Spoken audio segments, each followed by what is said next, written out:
आज हम चले एक ऐसे पैराडाइज की तरफ जो है इंडिया के साउथ वेस्ट कोस्ट में छुपा हुआ लक्षद्वीप। नीला समंदर और नाल के झंझनाते झंकारों से भरी ये आर्किपिलागो है एक ऐसा जहां टाइम रुक सा गया है। लेकिन लक्षद्वीप की कहानी सिर्फ बीचेस और कोकोनट पाल्म की नहीं है। इस छोटे से पैराडाइज का इतिहास है बहुत ही पुराना और दिलारा। तो चलिए इस सफ़र पर जहां हम देखेंगे लक्षद्वीप के बारे में जो कुछ हम जानते हैं और कुछ ऐसा भी जो शायद आपने कभी नहीं सुना।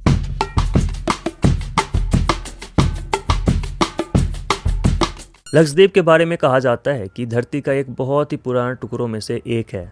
क्या आपको पता है कब बने होंगे ये आइलैंड? जियोलॉजिस्ट का मानना है कि लक्षद्वीप का निर्माण लगभग 120 मिलियन साल पहले हुआ था, जब डेक्कन प्लेट्यू का इरप्शन हुआ था। इस इरप्शन से लावा ने बहकर अरेबियन सी में आइलैंड बना दिए। ये आइलैंड कभी भी मेनलैंड इंडिया का हिस्सा नहीं रहा, लेकिन उनसे व्यापार और संस्कृति का संबंध हमेशा रहा है। लक्षद्वीप की स्ट्रैटेजिक लोकेशन ने इसे एक इम्पोर्टेंट ट्रेड सेंटर बना दिया।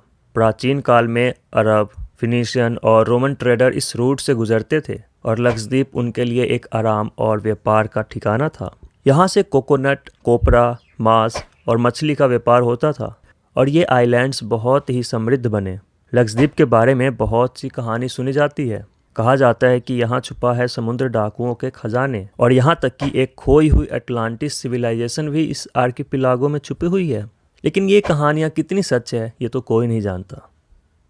Colonial rule and independence. 15वीं सदी में पोर्तुगीज़ इस आर्किपिलागो में आए और यहाँ अपना कॉलोनी बनाया। उन्होंने यहाँ फोर्ट्स और चर्चेस बनाए और लक्षद्वीप की कल्चर पर अपना असर छोड़ा।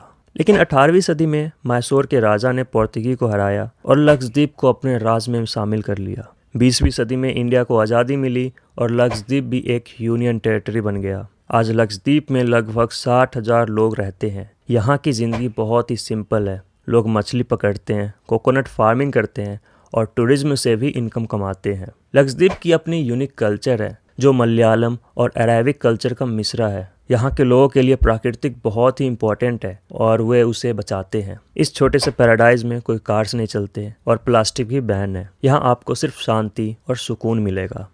तो दोस्तों अब देखते हैं फ्यूचर ऑफ लक्षद्वीप। लक्षद्वीप का भविष्य क्या है? इस छोटे से पैराडाइज को क्लाइमेट चेंज से बचाना बहुत ही ज़रूरी है।